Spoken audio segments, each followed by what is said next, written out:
Amen. Les gens vont se lever contre vous. Parce que vous faites de bonnes choses. Parce que vous ne faites pas de péchés. Parce que vous ne vous initiez pas. Ils vont vous haïr. Ils vont vous persécuter. Ils vont seulement vous combattre parce que vous dites le nom de Jésus. Cela fera que dans l'église, les gens vont avoir peur. Ils vont reculer. Ils vont alors commencer à se trahir entre eux. Vous verrez cela. Si vous n'avez pas encore vu ça. Moi, là où j'ai été, j'ai vu ça. Les gens qui trahissent les autres pour que vous soyez tués. Il y a tellement de combats qui sont qui combattent l'église. Vous savez bien que même les dirigeants de ce monde aujourd'hui nous combattent. Vous savez qu'ils mettent en place les commandements ou les règles qui sont contre l'église. Vous qui étiez dans les pays développés, ne saviez-vous pas? Les églises sont déjà fermées. Les églises sont déjà fermées. Les gens ne veulent plus prier. Mais la parole de Dieu nous dit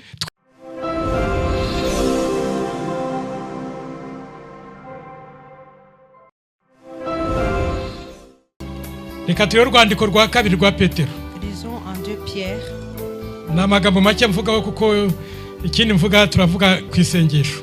Je vais parler un peu sur cela, mais je vais parler après concernant la prière. Il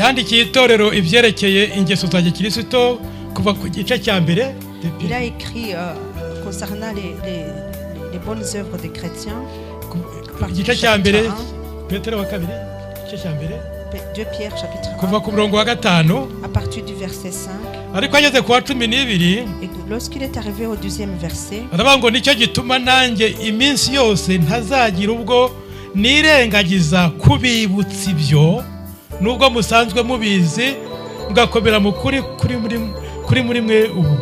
kandi rero ndibwira ko binkwiriye ko mbatera umwete mbibutsa nkiri muri iyi ngando kuko nzi yuko igihe cyo kunyagwa ingando yanjye kigiye gusohora vuba nk'uko umwami wacu Yesu Kristo yamenyesheje, ariko nzajya ngira umwete kugira ngo nimara gupfa muzabashe guhora mwibuka ibyo iminsi yose.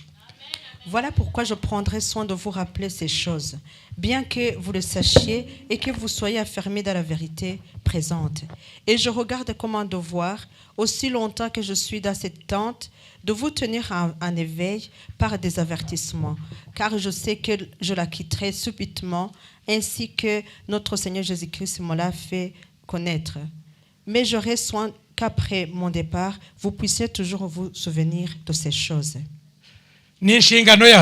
C'est notre devoir de vous avertir, de vous rappeler ce que vous devez faire, comment vous devez marcher, pour que vous puissiez avoir la bonne fin. Chers frères et sœurs, nous sommes entrés dans les mauvais temps pour l'église. C'est des jours difficiles. Parce que nous avons beaucoup de combats. Il y a beaucoup de choses qui nous combattent. Mais ce que nous avons de bon, parce que nous avons le Saint-Esprit qui nous soutient dans les combats, pour ne pas nous bouger, et pour que nous puissions avoir la bonne fin. Mais ce qui nous combat, il y en a beaucoup. Pierre a encore dit au chapitre 3, versets 1 et 2. Bakundwa uriho rwandiko rwa kabiri mbandikiye muri izo zombi imigambi yanjye yari yo gukangura imitima yanyu itarimo uburiganya mbibutsa kugira ngo mwibuke amagambo yavuzwe kera n'abahanuzi bera, mwibuke n'itegeko ry'umwami ari we mukiza mwabwiwe n'imintumwa zabatumweho. Imana idufashe cyane. Voici déjà bien-aimé la seconde lettre que je vous écris. Dans l'une et dans l'autre, je cherche à éveiller par des avertissements votre sainte intelligence plutôt, en fait que vous vous souveniez des choses annoncées d'avance par les saints prophètes et du commandement du Seigneur et sauvé renseigné par vos apôtres. uyu munsi ntabwo mvuga byinshi Je ne vais pas parler beaucoup aujourd'hui. kuko nje kubatera ishyaka Je viens vous éveiller. kandi namwe nicyo mumaze icyumweru cyose mukora Et je vois que c'est ce que vous venez d'entendre kugira toute la umwete semaine. Avoir le mugire zèle. umwete Avoir le zèle. iminsi iraducika Les jours passent entre nos mains. kuko mwibuke ko umuntu atazapfa iteka ryose Rappelez-vous que l'homme ne mourra pas éternellement. ntabwo tuzapfa Nous iteka ne mourrons ryose pas éternellement. ahubwo tuzabaho iteka Mais nous ryose vivrons éternellement. ariko mu buryo bubiri Mais dans deux manières. abakiranutsi bazabana qui n'imana sont mu bwami saints bwa iteka ryose mu mahoro Seront y'iteka avec Dieu éternellement en paix. ariko abapagani Mais bazajya les mu muriro païens, w'iteka ils hamwe na vont satani dans iteka le feu ryose éternellement. muzi ko n'abapfuye bose bazazuka Vous savez que même les morts vont ressusciter. hari igihe bose Tout bazazuka le monde va ressusciter. ariko abakiranutsi Mais bazukire les ubugingo saints buhoraho ressusciteront pour la vie éternelle, ariko abandi bazukire Et les bya mibabaro y'iteka ryose pour la souffrance éternelle. torero rero Église alors, nkanjye w'umusaza moi en tant que vieux, njye ndisaziye moi je vieillis. muzi imyaka mfite ubu ngubu Vous savez quel âge j'ai? ntabwo mwayikeka Vous ne pouvez pas mfite l'imaginer. 78 J'ai 78 ans. ubu niyo ngize C'est ce que j'ai aujourd'hui. nshobora kuba ndi hafi gutaha Peut-être je suis en train de ariko partir ndacyariho bientôt. kuko ndacyafite umurimo Mais je suis encore vivant parce que j'ai encore l'œuvre à faire devant moi. ariko ndabatera ishyaka Mais je vais vous encourager. inzira mwahisemo ni Le nziza chemin que vous avez choisi, c'est un gukizwa bon chemin. ni byiza Être sauvé, c'est très bien. kwakira umwami yesu Recevoir ni Jésus-Christ, byiza c'est bien. kuba umwana w'imana nk'uko Être enfant mwaturirimbiye de Dieu, comme ni vous l'avez chanté, byiza c'est très bien. kuko dufite iwacu Parce que tuzajya nous savons notre demeure où nous mugire vivons. ishyaka rero Ayez alors le Mugire zèle. ishyaka. Ayez le zèle. ariko mufite ibibazo Mais vous avez des problèmes. hari intambara hirya no hino Il y a zibarwanya tellement de combats qui sont autour zirwanya de vous, itorero qui combattent l'église. uzi ko n'ubutegetsi bwacu bw'isi bwa none buturwanya Vous savez bien que même les dirigeants de ce monde aujourd'hui nous combattent. uzi ko bakora amategeko arwanya ubushake Vous bw'imana savez qu'ils mettent en place les commandements ou les mubizi règles se. qui sont contre l'église. mwebwe mu bihugu develope ntimubizi Vous qui étiez dans les pays développés, ne le saviez-vous pas? insengero zarafunzwe Les églises sont déjà fermées. za kiliziya mwarazifunze Les églises sont déjà fermées. gusenga ntimukibishaka Les gens ne veulent plus prier. ariko ijambo ry'imana rikatubwira Mais la ngo parole de Dieu nous dit, twibuke inzira zacu za kera rappelez-vous des anciens chemins. turebe uko byari bimeze Regardez comment c'était. inzira tubona ari nziza tuba arizo duhitamo Que nous puissions choisir les bons chemins. kera tugisenga twari dufite amahoro Avant quand nous prions, nous avions la paix. ibyaha ntabwo byari ku mugaragaro Le péché n'était pas aussi visible. ariko twari amahoro Mais à ce moment-là, on était dans la paix. dufite n'ibyiringiro yuko Et tuzajya mu nous bwami avions bwa la foi que data nous allions au ciel chez notre Père. ariko muri iyi minsi Mais dans ce y'iterambere dernier temps où le monde évolue beaucoup, abantu benshi bataye imana les gens ont abandonné Dieu. bibiliya yesu akatubwira ngo Et Jésus nous dit, umukwe natinda kugaruka lorsque le marié va traîner à venir, amatara azazima les lampes vont s'éteindre kandi amavuta ashire et l'huile va finir. yavugaga iki Qu'est-ce que Dieu voulait nous uko dire? yesu atinda kuza gutwara itorero Christ tarde à venir chercher l'église. abakristo barahura n'ibibazo Les chrétiens vont rencontrer beaucoup de problèmes. batsindwa bagasubira inyuma Alors quand ils sont découragés ou quand ils faillent, ils se Bakabivamo. reculent, ils abandonnent. reka tubirebe gatoya Regardez cela un peu. mateyo 24 Matthieu 24. wenda tubireho gatoya Voyons un tout petit peu. ariko kugira ngo twihute dushake isengesho ryacu nshaka ko dusenga umunsi wa none Et karangiza pour ne pas tarder et parler un peu de la prière. duhere kuri mateyo 24 Matthieu 24. hariya mateyo 24 À Matthieu 24, duhere ku murongo wa 4 tugeze ku wa 8 à partir du verset 4 à 8. aravuga ngo yesu arabasubiza ati mwirinde hatagira umuntu ubayobya kuko benshi bazaza biyita izina ryanjye bati ni jye Kristo bazayobya benshi muzumva iby'intambara nimuhaze intambara mwirinde mudahagarika imitima kuko bitazabura kubaho ariko imperuka izaba itaraza ishyanga rizatera irindi shyanga n'ubwami buzatera ubundi bwami hazabaho inzara n'ibishyitsi hamwe na hamwe ariko ibyo byose bizaba ari intangiriro ryo kuramukwa twongera hepfo gatoya banza utomaho twumve. Jésus leur répondit, prenez garde que personne ne vous séduise, car plusieurs viendront sous mon nom, disant, c'est moi qui suis le Christ, et ils séduiront beaucoup de gens. Vous entendrez parler de guerre et de bruit de guerre. Gardez-vous d'être troublés, car il faut que ces choses arrivent. Mais ce ne sera pas encore la fin. Une nation se révélera contre une nation, un royaume contre un royaume, et il y aura en divers lieux des famines et des tremblements de terre. Urumva rero ibi byatangiye kuba murabibona. Vous comprenez bien que ces choses sont déjà arrivées. Kera nkiri muri Afurika ko byende wa kera.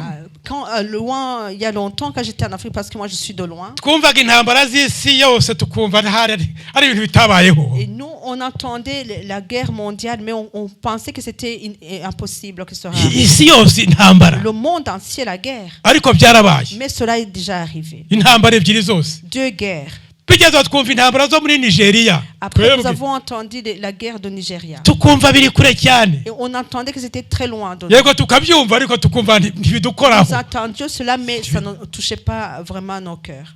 Ariko nyuma twahuye mu Rwanda twebwe mu Rwanda. Mais chez nous au Rwanda, nous. Muri 1994 habaye génocide. En 94 il y a eu le génocide. Non, tumenya ko intambara zibaho. Là nous avons su que la guerre peut. Intambara ziriho. Que les guerres existent. N'uyu munsi turazumva. Même aujourd'hui on les entend. Turumva Uburusiya na Ukraine. On entend la Russie et l'Ukraine. Turumva Chine na Taiwan.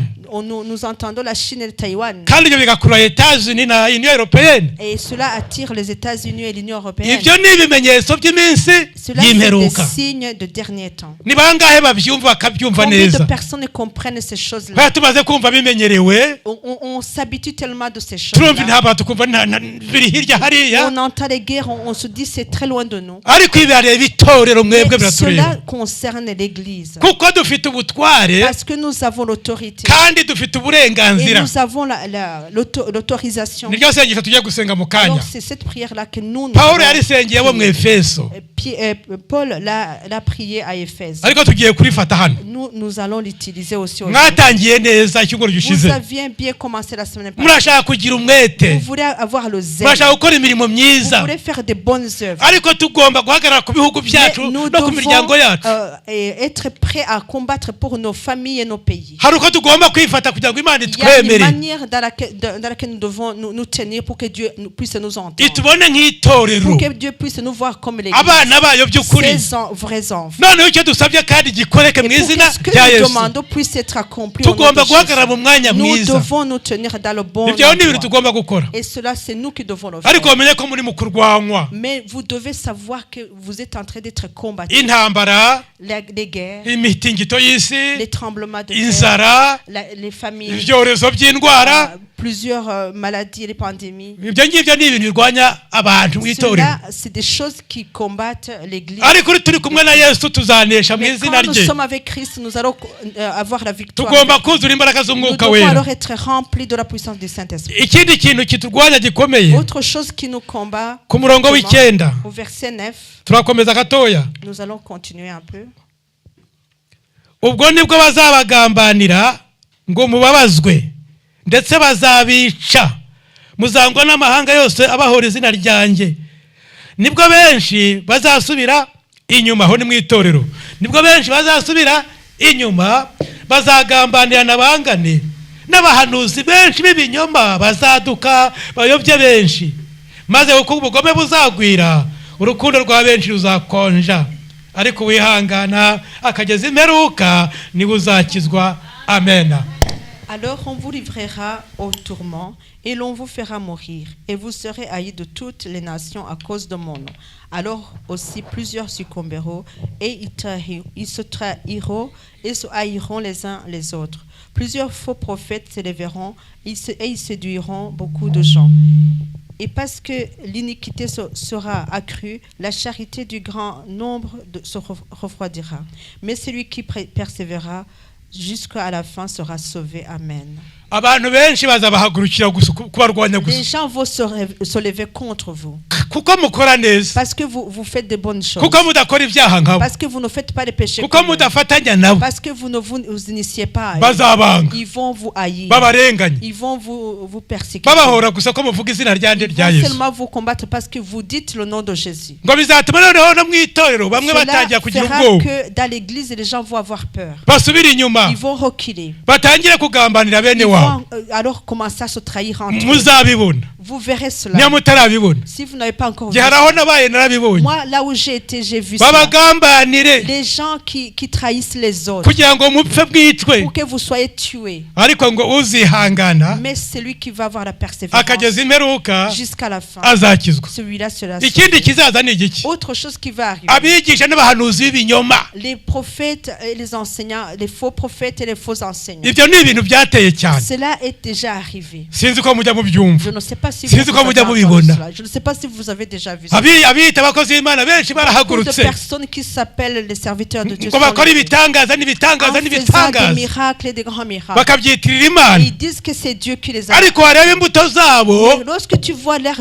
œuvres, ugasanga ntabwo ari abantu b'Imana. tu vois que ce n'est pas vraiment des hommes. Izo ni izindi ntambara tuhuye Cela, nazo, c'est un autre combat que nous sommes en ngo train de faire. bazayobya benshi, Ils vont amener derrière eux babavane beaucoup de mu itorero personnes. bajyane Ils vont les hanze sortir dehors, kubigisha ibinyoma. les renseigner les mauvaises Izo ni intambara. vérités. Ça, Ariko c'est le combat. mugiye gusenga Imana, Mais nous allons prier. tugiye gufata umwanya Nous muzasenga allons Imana prendre un moment de prier. Twaje Vous allez prier kubahugura. Dieu. Nous sommes venus vous exhorter kugira ngo mugire umwete, pour que vous puissiez avoir le zèle, mwegere umwami pour que Yesu, vous puissiez approcher le mwuzure Seigneur, umwuka wera, pour que vous puissiez être rempli de hanyuma Saint-Esprit, muneshe satani n'ingabo pour ze que vous zose. puissiez combattre et vaincre Isengesho Satan, ryacu rero ses riri muri acolytes.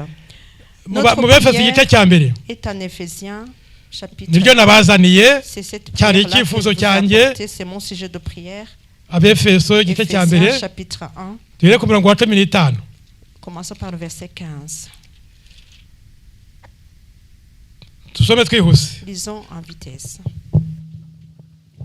Nicyo gituma nanjye maze kumva uburyo mwizera umwami Yesu mugakunda abera bose, mbashimira Imana urudaca nkasabira uko nsenze, kugira ngo Imana y'umwami wacu Yesu Kristo ariyo data wa twese w'icyubahiro ibaha umwuka w'ubwenge no guhishurirwa, bitume muyimenya, ngo amaso y'imitima yanyu abone uko ahweza, mumenye ibyo mwiringizwa n'iyabahamagaye, mumenye n'ubutunzi bw'ubwiza bw'ibyo azaragabera, mumenye n'ubwinshi bw'imbaraga zayo butagira akagero, iziha twebwe abizeye nk'uko imbaraga z'ububasha bwayo bukomeye ziri, izo yakoreye muri Kristo Yesu ubwo yamuzuraga mu bapfuye, ikamwicaza iburyo bwayo ahantu ho mu ijuru, imushyize hejuru y'ubutware bwose n'ubushobozi bwose n'imbaraga zose n'ubwami bwose n'izina ryose rivugwa, uretse muri igihe gusa ahubwo no mu bihe bizaza. Kandi yamuhaye gutwara byose, ibishyira munsi y'ibirenge bye, imuha itorero ngo abe umutwe waryo usumba byose, naryo ribe umubiri we ushyitse kandi ushyirwamo na byose. Imana idufashe cyane. N'isengesho rirerire. C'est une longue prière. C'est pourquoi moi aussi, ayant entendu parler de votre foi au Seigneur Jésus et de votre charité pour tous les saints, je ne cesse de rendre grâce pour vous, faisant mention de vous dans mes prières, afin que le Dieu de notre Seigneur Jésus-Christ, le Père de gloire, vous donne un esprit de sagesse et de révélation dans sa connaissance, et qu'il illumine les yeux de votre cœur, pour que vous sachiez quelle est l'espérance qui s'attache à votre appel, quelle est la richesse de la gloire de son héritage qu'il réserve aux saints, et quelle est envers nous qui croyons l'infinie grandeur de sa puissance se manifestant avec efficacité par la vertu de sa force. Il a déployé en Christ en le ressuscitant des morts et en le faisant asseoir à sa droite dans les lieux célestes, au-dessus de toute domination, de toute autorité, de toute puissance, de toute dignité et de tout nom qui se peut nommer non seulement dans le siècle présent, mais encore dans le siècle à venir. Et il a tout mis sous ses pieds. Il a donné pour chef suprême à l'Église, qui est son corps, la plénitude de celui qui remplit tout en tout. Je ne vais pas traîner dessus. Mais vous comprenez bien cette prière. Paulo Paul, niwe watangiye umurimo cyane cyane mu Efeso C'est lui qui a- mu byakozwe n'intumwa 19. commencé l'œuvre à Éphèse, si vous regardez en Actes des Apôtres, chapitre 19. kandi yararuhijwe cyane, Il a vraiment traversé des moments difficiles. bamugiriye nabi cyane, Ils lui ont fait du mal. ariko havuka itorero Mais ryiza ryiza. il a eu une église, une bonne église. urwandiko rero rwanditse nanoneho yagiye i Roma, Alors il a écrit cette lettre lorsqu'il était à Rome. ararubandikira Il a écrit à cette ati église nakomeje kumva ukuntu mwizera en umwami disant, Yesu, j'ai compris combien vous avez continué à avoir foi dans le Seigneur Jésus-Christ. mwizera umwami Yesu, Vous avez eu foi en Jésus-Christ. mukunda abera bose. Vous aimez tous les saints. ni itorero ryiza, C'est une très bonne église. ariko hari icyo mbasabira. Mais je prie incessamment pour vous. imwaka imana ibaho umwuka w'ubwenge no guhishurirwa. Que Dieu vous donne l'esprit de sagesse et de révélation. n'indi ntambwe mugomba gutera C'est bene un da. autre pas que vous devez franchir. hamwe tuba mu itorero tukanezerwa, Nous aimons être dans l'église et nous avons la joie. koko tukumva dukijijwe, Nous sentons que nous sommes vraiment sauvés. tugakunda abera bose, Nous aimons les saints. tukizera, Nous avons la foi. ariko hari aho tutaragera. Mais il y a un pas que nous n'avons pas encore aho niho franchi. nshaka ko Je veux musengera, qu'on puisse prier pour cela mukazahagera. aujourd'hui, pour que vous puissiez y arriver. imana ibaho umwuka w'ubwenge Que no Dieu vous guhishurirwa. donne l'esprit de sagesse et de révélation. bwa mbere mumenye iyo mana Et yacu, que vous sachiez premièrement qui est votre Dieu. imana nziza y'urukundo. C'est au Dieu d'amour et de bonté. muzongera gusoma wenda hariya ibice 3 umurongo wa 14. Vous lirez au Irindi chapitre sengesho 3, y'abasengi. verset 14. cyangwa C'est tubona notre kandi prière. twarisenga, ariko mugomba kumenya iyo mana Mais yacu, vous devez connaître qui est votre Dieu. imana y'urukundo Ce Dieu d'amour. kandi yera. Ce Dieu saint. ntabwo ari imana Ce yanduye, n'est pas un Dieu sale. ntabwo ibana n'ivyaha, Dieu ne vit pas avec le péché. ikunda abantu bejejwe Dieu nabo, aime les gens qui sont nubwo saints. ikunda n'abanyabyaha, ariko ibakunda kugira ngo ibakure mu Il aime les byaha, pécheurs pour qu'ils ngo puissent les ibeze, retirer du péché. ariko Pour ubundi les bana sanctifier. Mais n'abakiranutsi, sinon, il vit avec les saints. ikaba muri bo, Il vit en eux. ikagendera Il muri bo. marche en bene eux. data ni ibintu biteye ubwoba. Chers frères, c'est quelque chose imana de très yabishimishije puissant. muri iyi minsi, numva ndaryohewe cyane. Dieu m'a expliqué cette parole et j'ai eu vraiment du bien dans mon yesu cœur. avuga ngo nzabohereza umwuka Il a wera, dit, je vous enverrai le ngo icyo Saint-Esprit. gihe niho muzamenya ko À ce moment-là, vous ndi mu comprendrez, mana, ari yesu vous wivuga comprendriez ngo que je ndi suis, mu mana data, que je suis un Dieu le Père namwe mukaba muri et que jye, vous êtes à moi nanjye nkaba muri et, mwebwe. et que vous êtes à moi. mwari mwarisoma? Est-ce que vous avez déjà lu reka cette nsabe parole? pasiteri aribasomere Je vais dire au pasteur de vous muri le lire. yohana 14 umurongo wa 20. Jean aribasomere chapitre 14, uwo hafite verset hafi 20. abasomere. muzasanga ari ibitangaza. Vous verrez que c'est vraiment des miracles. yohana Jean ibice 14, chapitre. wenda ahere kuri 14. 18, Il peut commencer à 18. ahere kuri 18 agere kuri 20. Jean 14. imana irashaka abantu bakiranutse Dieu itorero. cherche une église sainte. reka dusomere twumve. Il va lire pour nous. sinzabasiga nk'imfubyi, ahubwo nzaza aho muri. Hasigaye umwanya muto, ab'isi ntibabe bakimbona, ariko mwebweho muzambona, kuko ndiho namwe muzabaho.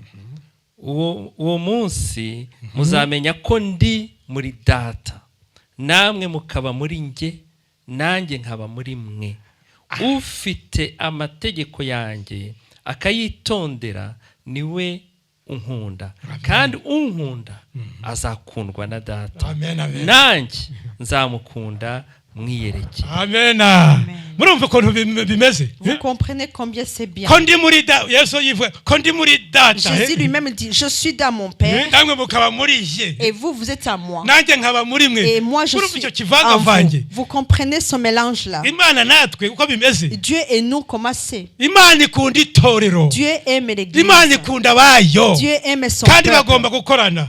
Et Dieu travaille avec son église. dukomeze hepfo wumve, Continuons en kuko soi. yesu ni umutwe, Jésus-Christ est la tête. natwe tukaba ingingo Et nous, z'umubiri nous we, sommes les membres de son corps. ibindi imbaraga byose bikaba munsi y'ibirenge Et byacu na toute la kristo umutwe. puissance est en dessous de nos pieds avec nous, avec Christ. iryo ni itorero Ça, c'est l'église. ryejejwe, ariko L'église est sainte. abakiriye umwami yesu Ceux qui ont neza reçu bien correctement bakavuka ubwa kabiri, Jésus-Christ. Ceux qui sont nés de nouveau. basabye kandi uyu mwuka Et ceux wera qui ont demandé cet esprit en kugira ngo eux. aze muri bo En fait rwose, que l'esprit travaille en eux. atari amagambo gusa, Que ce ne soit pas seulement les ahubwo paroles. imana ikaduha umwuka w'ubwenge no guhishurirwa. Et que Dieu nous donne cet esprit de sagesse et de révélation. bwa mbere tukamenya imana, Et ensuite connaître Dieu. icya kabiri tukamenya iwacu. Et après connaître notre domaine. ngo ibyo twizezwa n'iyaduhama Ce que nous croyons selon celui qui nous a ni appelés. ibiki izaduha C'est quoi qui va nous donner? tuzajya gutura Où est-ce que hehe nous irons vivre? iwacu ni hehe Où est notre domaine? yerusalemu Et nshya notre nouvelle Jérusalem, yatunganijwe celui qui a été igiye sanctifié, kuza celui qui est en train de haleluya venir. ibi byose Tout bizashiraho cela ibibona va se terminer. isi ya none Le n'ijuru monde et les hazaza cieux. ibindi Il y bishyashya aura un nouveau Imana ciel yaduteguriye que Dieu a bigiye kuza préparé. kandi Cela est en train d'arriver. abenshi ntibabyizera Beaucoup n'y croient pas. nk'uko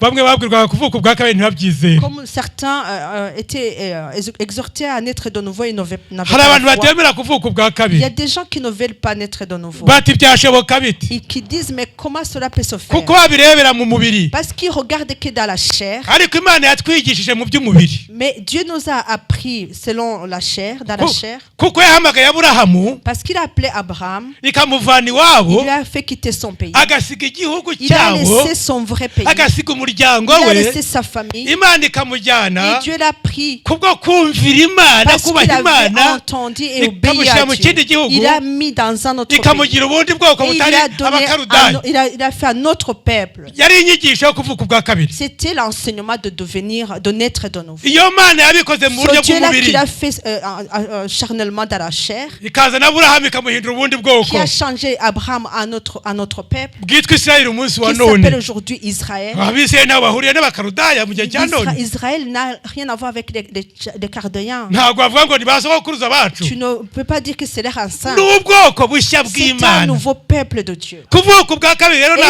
natwe né de nouveau pour nous. imana itubwira mu buryo bw'igitangaza Dieu nous aide d'une autre manière. ijambo ryayo gusa iyo twizeye Si nous tukizera ko avons yesu foi à yadupfiriye sa ku parole, musaraba i Golgotha voir la foi que Christ est mort sur la croix de imana Golgotha, iduhindura abana Dieu b'imana nous change, nous transforme en enfants de Dieu. ikabivuga iti muri abana Alors il b'imana va dire, vous êtes les muri abana enfants de b'imana Dieu. Vous êtes les muri enfants abana de banjye Dieu. Vous êtes mes enfants. mwanditswe mu gitabo Vous êtes cy'ubugingo inscrits dans le livre de la vie. kuko muri ubwoko Parce que bwanjye vous êtes mon kuko ni ukuvuka peuple. ubwa kabiri C'est cela naître de nouveau. imana yatugize Alors ubwoko Dieu bwayo nous a fait changer en turi son ubwoko peuple. bw'imana bene Nous da sommes le peuple de ariko Dieu. tugomba kwinjira Mais neza nous devons bien entrer. imana iduha umwuka Que w'ubwenge Dieu nous no donne cet esprit guhishurirwa de sagesse et de révélation. bwa mbere tumenye imana Premièrement, data connaître le Dieu, ariko le Dieu le tumenye Père. n'ibyacu Et que nous twiringizwa puissions aussi ntiyaduhamagaye comprendre pourquoi nous avons été appelés. turebwe ubwiza Regardons bw'umudugudu la wacu gloire de notre domaine, yerusalemu nshya notre muraza Jérusalem. kubisoma mugeze mu rugo Vous allez lire cela chez vous. ibyahishuwe 21 na 22 Apocalypse chapitre 20. ndahakunda cyane iyo nahasomye J'aime bien ces chapitres. uwo mudugudu w'iwacu yerusalemu nshya Cette demeure que Dieu est en train de nous préparer. wubatswe n'amabuye menja y'igiciro Qui est cyinshi construit avec des pierres de très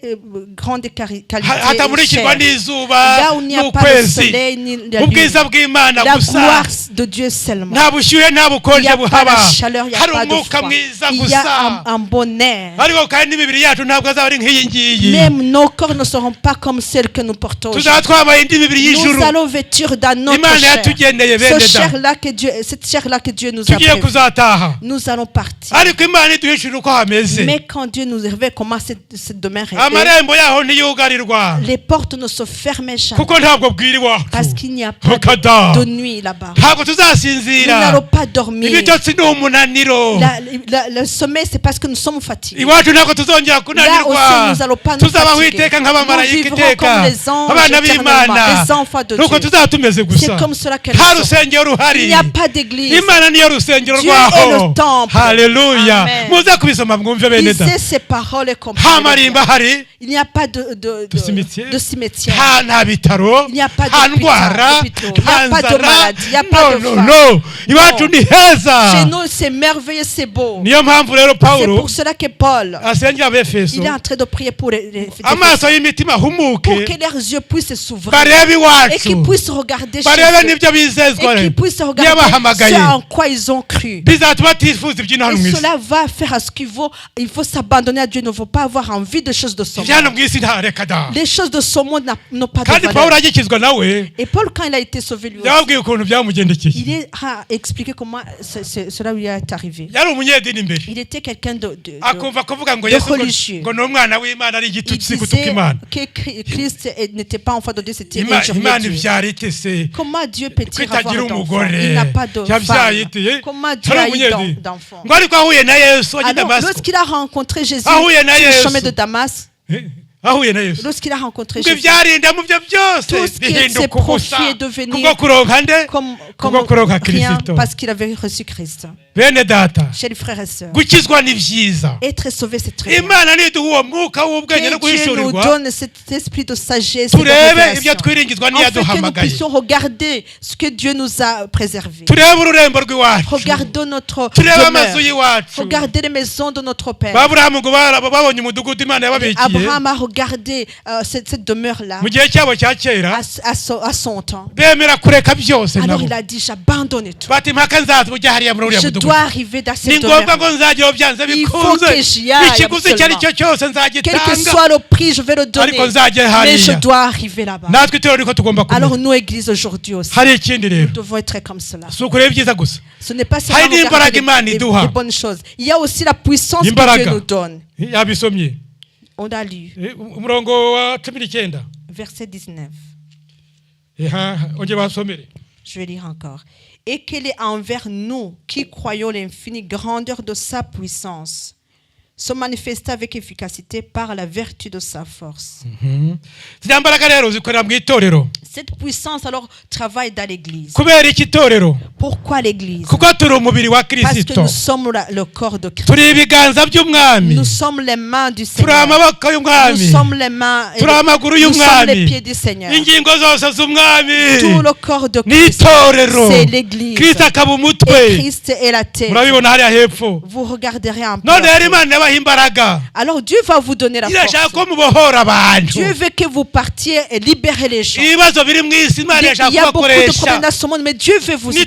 nituyemerera, Si vous acceptez d'être Ikatwuzuza utilisé, umwuka wera, si vous acceptez d'être rempli du ikagendera muri Saint-Esprit, twebwe, si nous acceptons de igakorera marcher muri avec nous twebwe, et de travailler en nous, igiye kwikiriza alors abantu. il va sauver le monde. mugiye kujya gusengera abantu Vous barwaye za allez prier diyabete, pour les gens qui ont le barambitseho diabète, ibiganza en mu mettant izina les rya mains, Yesu, imposant les mains au abantu nom de bakira indwara Jésus, et zabo. les gens vont se lever. nguko uko itorero rimeze rero. C'est comme cela qu'est Imana l'église. irabashaka, Dieu vous cherche, ariko mugomba kwinjira mais neza vous devez bien entrer, mumara amaje, étant vraiment entrer avec force. atari ukwitwa izina gusa ngo muri abakristo. Sans seulement avoir le nom de chrétien. oya mugomba kuba Vous abakristo mu devez mitima être yanyu, les chrétiens dans vos mukiha cœurs. Yesu Vous neza, devez vous abandonner kandi complètement à akemera Christ. kubakoresha. Et il va vous Imana utiliser. ibahe umugisha Que Dieu vous bénisse. cyane.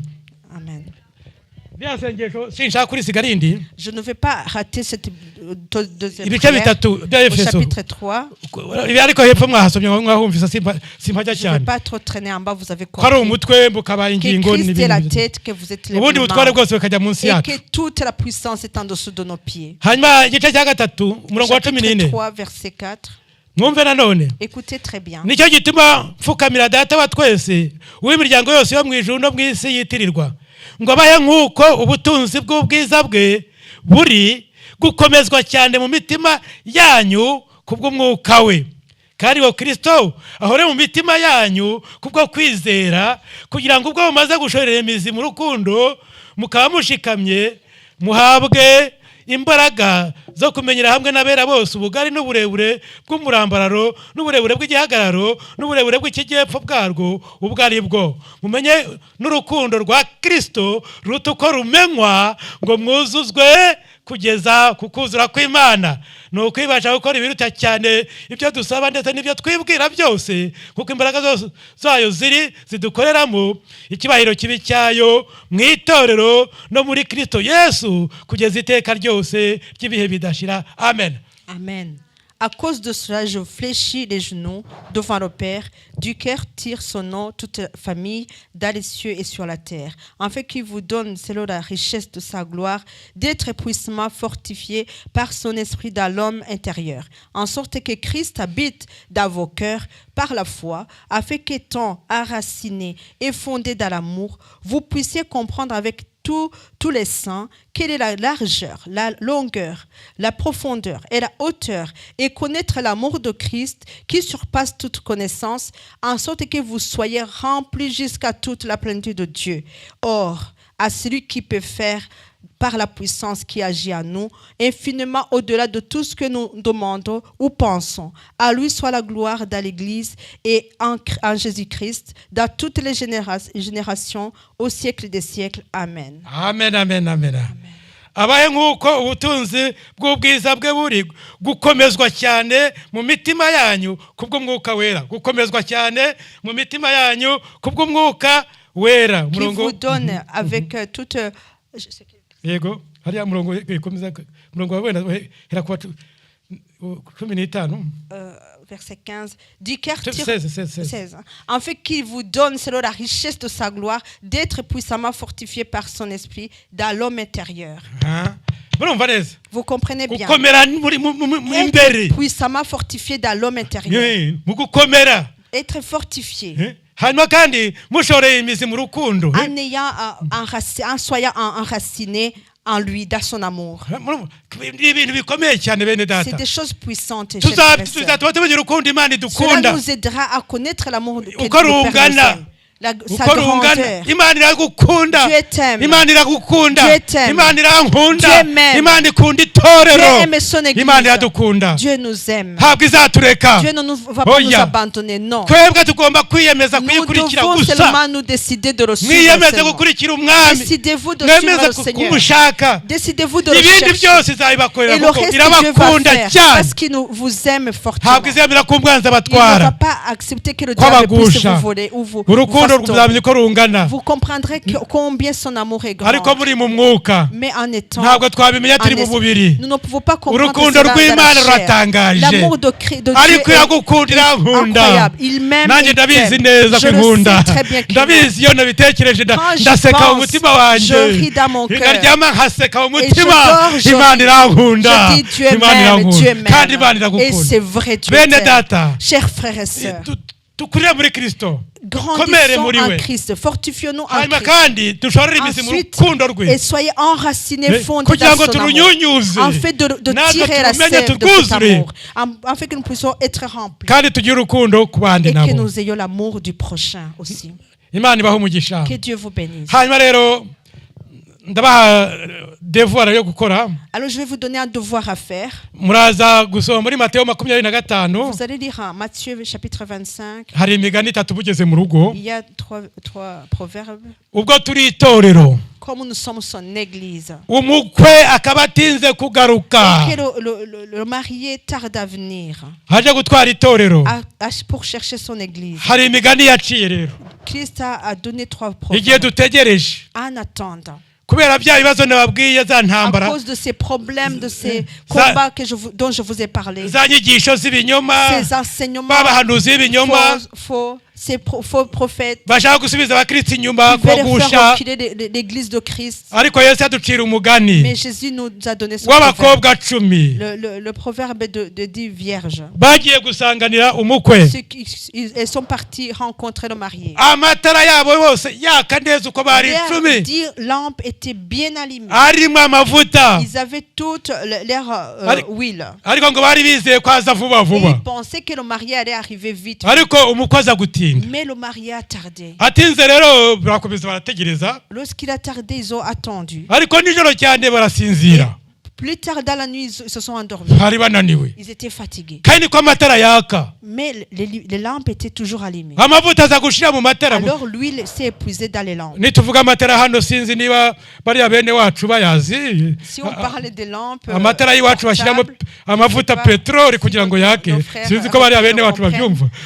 c'est des lampes dans lesquelles on met du pétrole et qui ont une mèche qui s'allume.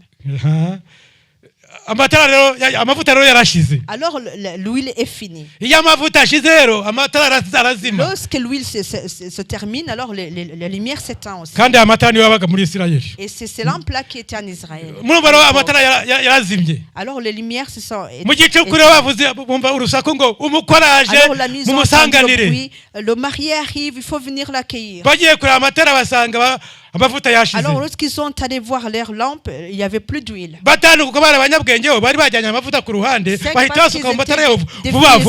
Ils avaient pris de la réserve avec eux. Alors les 5 autres qui n'avaient pas de la réserve ont dit, donnez-nous un peu de votre huile.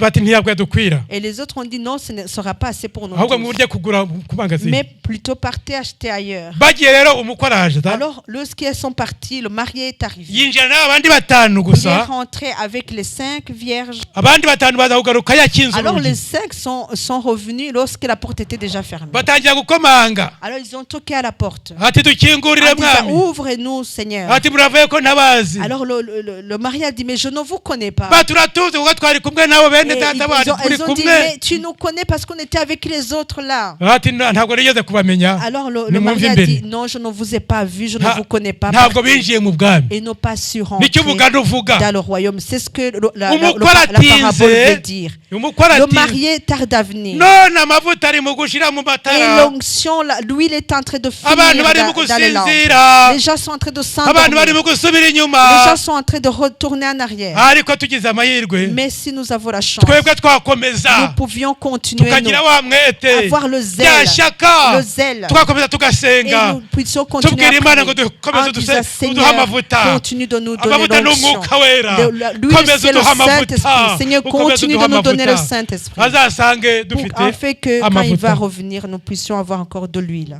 umugani wa kabiri ni itaranto La deuxième Non, murawuzi. parabole, c'est les talents. yabasigiye itaranto yabasigiye impano Il a donné des talents. Il a ngo donné des nimujye muri dons. bene wanyu Alors, mubazane il disait, allez chercher les autres de votre famille. muzane bene wanyu mubazane kwa Amenez yesu les vôtres. mwunguke abantu bazajya mu bwami Ayez bw'imana plus de personnes pour le royaume des cieux. imana izabibahembera Dieu va vous récompenser. imana pour ça. yabahaye impano C'est Dieu qui vous a donné les dons. nimuzikoreshe mutumire abantu Utilisez ces dons et invitez les gens. abaririmbyi nimuririmbe indirimbo Les zihamagara chantes, abantu chantez pour que les gens puissent se zibajyana kuri repentir. yesu Les gens qui appellent et zibavana attirent mu les gens. byaha Les gens qui sortent les gens de izo de- taranto de mwahawe péché. Ces temps-là muzazishyuzwa là, qui vous a été donné, vous serez, Dieu va vous demander de donner le résultat de cela. nayasanga mwarazikoreshe neza Si alors il va trouver que vous les avez bien utilisés, azabahemba il va vous récompenser. niba mwarabinegirije rero Si ntibuzikoreshe vous neza avez négligé, que vous n'avez pas Mwibuke ko utilisé azabahana correctement, gatoya. il va vous punir. azabahana Il va vous punir. n'imirimo myiza ya gikirisito murabizi Ayez des bonnes œuvres chrétiennes. bene data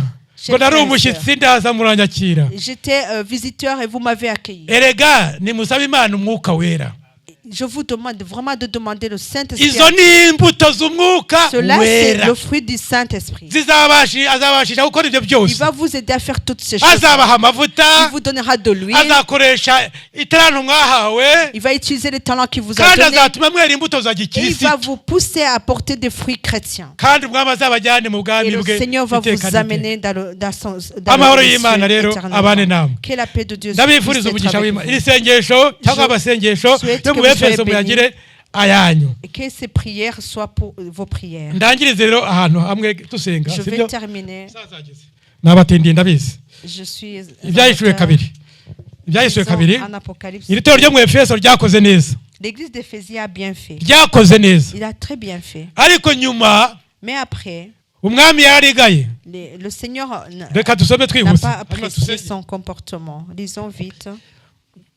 wandikire marayika w'itorero ryo mu efeso uti ufashe inyenyeri mu kuboko kw'iburyo akagenda hagati y'ibitereko by'amatabaza 7 by'izahabu aravuga aya magambo ati nzi imirimo yawe n'umuhati wawe no kwihangana kwawe kandi nzi yuko utabasha kwihanganira abanyangeso mbi nuko wagenzuye abita intumwa kandi atarizo ukabona ko ari abanyabinyoma uzi kwihangana kandi warenganijwe izina ryanjye ntawacogora ariko rero mfite icyo nkugaya nuko waretse urukundo rwawe rwa mbere imana idufashe n'ibindi n'ibindi Voici ce que je dis. Voici ce que dit celui qui tient les 7 étoiles dans sa main droite. Celui qui marche au milieu des 7 chandeliers d'or. Je connais tes œuvres, ton travail, ta persévérance. Je sais que tu ne peux supporter les méchants, que tu as éprouvé ceux qui se disent apôtres et qui ne le sont pas, et que tu les as trouvés menteurs, que tu as de la persévérance, que tu as souffert à cause de mon nom, et que tu ne t'es point lassé. Mais ce que j'ai contre toi, c'est que tu as abandonné ton premier amour. Souviens-toi donc d'où tu es tombé et répands-toi. murumva ryaterano twarikunze Vous cyane comprenez l'église qu'on avait aimée. kandi urabye n'umwami ukuntu arivuga nabwo ni Même byiza quand cyane tu vois combien le Seigneur Uretse parle akantu de cette gato église, gusa. c'est vraiment très bien. akantu gato gusa Mais une seule chose, urukundo rwa mbere rwakonje son premier amour a été abandonné. bakirisito Chers frères et sœurs, urukundo rwa mbere ton premier amour, tugikizwa lorsque vous avez été sauvés, dukundana est-ce que tu Abakristo t'aimais les bakundana autres? Les chrétiens none s'aimaient entre urukundo eux. rutangiye gukonja. L'amour a été abandonné. Mwibuke aho mwavuye mukagwa, Souvenez-vous d'où vous étiez. musubire ku rwego rwanyu. Retournez à votre niveau. Urukundo rwiza. Quel amour- vous iri étiez torero un ryo bon rwo amour. Efeso rwose ryakoze neza, Cette église d'Éphèse avait bien fait. ryemeye no kurenganywa bazira izina rya Yesu. Ils ont même accepté d'être persécutés à cause du nom de Bari Jésus. bazi no kugenzura abigisha b'ibinyoma Ils bakabacyaha, savaient même bien analyser, connaître les faux prophètes. ariko urukundo rwarakonje. Mais l'amour a été Ibuka aho diminué. wavuye ukagwa, Souviens-toi de là où wihane, tu es venu et kugira ngo Imana répands-toi. igusubize mu mwanya wawe Et mwiza. pour que Dieu puisse te remettre au bon niveau. Tugiye gusenga Imana. Nous allons prier Dieu. Icyo tubifuriza ni uko mugira ibihe byiza, Ce que nous vous souhaitons, c'est d'avoir des bons moments de prière. mugira ibihe byiza bene data. Ayez des bons moments de prière, chers frères et sœurs. mwongere amasaha yo gusenga, Augmentez vos temps de prière. mushaka amavuta. Cherchez l'onction. Ndabizi mufite imirimo myinshi, Je sais vous avez beaucoup de ariko travail. nimugerageze mushake udusaha Mais duke cherchez two guhura un petit bidasanzwe, pour vous rencontrer d'une manière spéciale. kubwo gushaka umwuka w'ubwenge À no cause de la guhishurirwa, recherche de l'esprit de sagesse et de révélation. kugira ngo mumenye biriya byose Imana En fait, de ibashaka. connaître toutes ces choses-là que Dieu attend de vous. Mfite igihe cyo gusenga, J'ai le temps de prier. ndabasengera mwese, Je nsengera prie itorero ry'abera, énormément pour vous et kandi pour ntabwo les nzajya saints. mbibagirwa, Je ne vous oublie pas. ariko namwe mufatanye natwe Mais dusenge vous Imana. aussi, unissez-vous à nous pour Imana idukoreshe mu miryango fait yacu, que Dieu nous utilise dans nos familles. abacu batazarimbuka kandi Pour que les twaramenye nôtres ukuri, nous puissent aller en enfer alors que nous connaissons la vérité. tuzi inzira ijya mu Nous ijuru, connaissons le chemin qui va au ciel. tubazane, Amenez-le vers le tubigisha kubaha Seigneur. Imana, Enseigne-leur tubigisha de connaître gusenga, le Seigneur. Enseigne-leur de prier. kandi Imana izaduha Et umugisha. Dieu va nous bénir. Urumva twafatanya gusenga iryo Est-ce sengesho? que tu sens que tu as besoin de prier avec moi? cette Urabikeneye prière? nawe? Tu en as besoin. Urumva ukeneye umwuka w'ubwenge Tu no as besoin de guhishurirwa, cet esprit de kugira ngo amaso révélation y'umutima et de sagesse. ahumuke urebe Fait que tes yeux puissent ibyiza ubikiwe n'umwami, s'ouvrir et voir tous les bienfaits que le Seigneur a kandi rero ni réservé iherezo pour toi. ryawe. Et que tu aies la bonne fin. Dusenga Imana. On va prier avec toi. Urifuza ko tugusengera? Souhaitez-vous Haguruka souhaites-tu dusenge qu'on Imana. prie avec toi? Lève-toi, on va prier. Ufate icyemezo Prends une décision. rwose, ufate icyemezo, Prends une décision. ugiye kubaha Imana n'umutima wawe wose, Se dire, je vais obéir mon Dieu. ugiye avec kwiha tout mon Imana cœur. wowe Je vais wese, m'abandonner à Dieu. kandi Imana moi, iragushaka entièrement. ntabwo ikwanga. Dieu te cherche, il t'aime fort. Icyangombwa ni uko uyikingurira umutima wawe, L'important, c'est que tu ouvres grandement ton cœur. hanyuma ube urugingo rw'umubiri wa Afin Kristo, que tu sois un des membres du corps de umutwe Christ. uzategeka rero ingingo. Christ alors va conduire les membres. Imana ibaha umugisha. Que Dieu Mwami vous Yesu bénisse. turagushimiye, Seigneur Jésus, nous te bénissons. uri umwami w'amahoro, Tu es le roi de paix. uri Tu es igitangaza, incomparable. uri urukundo, Tu es amour. ukunda itorero, Tu aimes ton église. ukunda Tu abera. aimes les saints. Abantu bawe ndabasabiye Je prie Mana, pour ton peuple. abagendaga buhoro, Ceux qui marchaient doucement. abari bafite intege nkeya, Ceux qui avaient la basabiye faiblesse. imbaraga Que tu zidasanzwe leur donnes la mu force. izina rya Au nom de Yesu, Jésus. imbaraga z'umwuka La force wera du Saint-Esprit. zibamanukire, Qu'elle soit kandi descende umwuka maintenant. w'ubwenge Que l'esprit de no sagesse, guhishurirwa de révélation, nabo bawuhabwe, de reçoivent. umwuka wo kumenya Imana Cet esprit de no connaissance kuyubaha, de Dieu et umwuka wo kujya d'obéir. inama Cet esprit n'uw'imbaraga, de conseil, de puissance. uwo mwuka wubahe, Que cet esprit soit itorero sur eux. umwuka wera, Donne à ton église reka ton itorero esprit. urumuri, Laisse ton église être la lumière. ribitabaza, La lumière. rimurikire umwijima, Qui illumine les rimurikire ténèbres. muri uyu murwa, Qui illumine cette imunsi habona ville. itorero, Et que Mose voit l'église. ibona itorero, Je vois le monde, itorero ryuzuye l'église. umwuka L'église est wera, remplie du rikoreshwa Saint-Esprit. n'Imana, Utilisé par rikora Dieu. ibitangaza Qui mu fait izina des rya Yesu, miracles au nom de Jésus. kugira ngo abantu bose Pour bamenye que Imana toutes les personnes kandi puissent connaître bayigarukire. Dieu et puissent Ndasenze revenir à Dieu. Mana, Je prie, Père. bahumura amaso, Ouvre les bahumura yeux. amaso, Ouvre les barebe yeux. bitegereze, Oh, bamenye Papa, urukundo qu'ils puissent bakunda, voir, kandi Seigneur, bamenye neza l'amour yawe, que tu les bisabye aimes. mu izina rya Je le Yesu. prie au nom de Jésus. Amen. Amen. Imana ibahe umugisha. Que Dieu vous bénisse. Tuzakomeza kubasengera, Nous continuerons de prier pour ni vous. wo murimo dukora. C'est notre travail. mbese urukundo rw'Imana yacu rwagereranywa n'iki?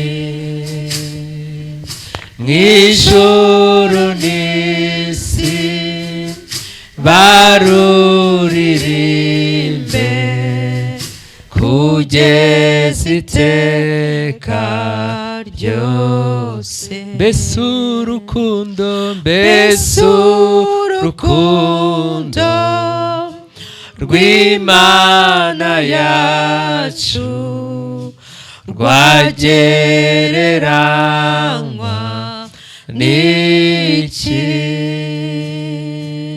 mw'ijuru n'isi baruririmbe kugeza iteka ryose. Mana ishobora byose, Dieu Tout-Puissant, turagushimiye. nous te bénissons. Turagushimiye ko muri iki Te gitondo rendons grâce parce que ce matin, watuganirije, tu nous as parlé. ukoresheje umukozi Tu as wawe, utilisé ton serviteur. arongeye araduhituye Il nous a Seku. exhortés, secoués, kugira ngo tudateshuka muri iyi pour que nous nzira, ne puissions pas trébucher sur ce chemin. tugire umwuka w'ubwenge En fait, d'avoir l'esprit de sagesse n'umwuka wo et guhishurirwa, l'esprit de révélation. kuko ibihe turimo Parce que les temps que nous traversons, ni ibihe c'est bikomeye. des moments difficiles. Satani yarahagurutse Le diable s'est levé n'ingabo ze, avec ses serviteurs. bashaka kumira bunguri Il itorero veut ryawe, avaler ton église. ariko waranesheje, Mais Christ, tu as vaincu. Tu as waranesheje, vaincu.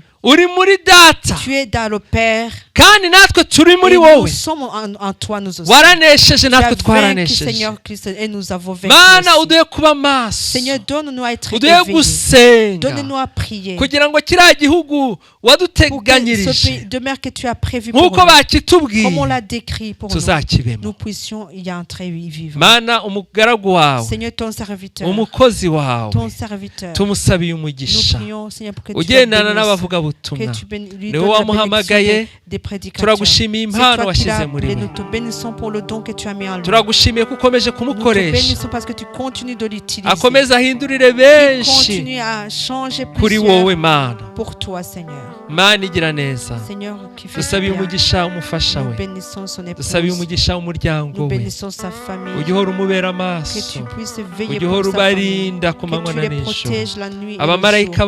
Que bawe tes anges bajye babaha iruhande, puissent camper autour igihe d'eux. Et badusengera lorsqu'ils prient pour nous, ujye ubaha umugisha. que tu puisses les bénir. Mwami turabasabiye, Seigneur, nous les prions pour eux. dusabiye abashyitsi bose twabonye, Nous prions pour tous les visiteurs ngo que nabo nous bahe avons umugisha. aujourd'hui, que tu puisses les bénir. dusabiye umugaragu wawe watuyoboye, Nous prions pour ton serviteur qui nous a nawe conduits. tumusabiye Que tu umugisha. puisses le bénir. abaririmbyi ubaha umugisha, Que tu bénisses les abigisha abana muri Que tu ekodimu ubaha puisses umugisha, bénir les enseignants. abakoze les écodimes, protokolo ubaha ceux qui ont umugisha, fait le protocole. abayinterpresi ubaha umugisha, Ceux qui ont interprété. buri wese wagize icyo akora. Toute personne qui a fait quelque chose dans ton Tumusabiye église, umugisha. nous le bénissons. tugiye gutandukana, Nous allons nous séparer. turatandukana n'abigisha, Nous nous séparons avec les ariko wowe uri kumwe enseignants. natwe, Mais Seigneur, toi, tu es avec nous. ugendane natwe, Marche avec nous. umwuka wawe wera Que akomeze ton kutuyobora, esprit continue de nous tugeze conduire. mu ngo zacu Que tu amahoro, nous amènes none en paix n'iteka dans nos ryose. foyers.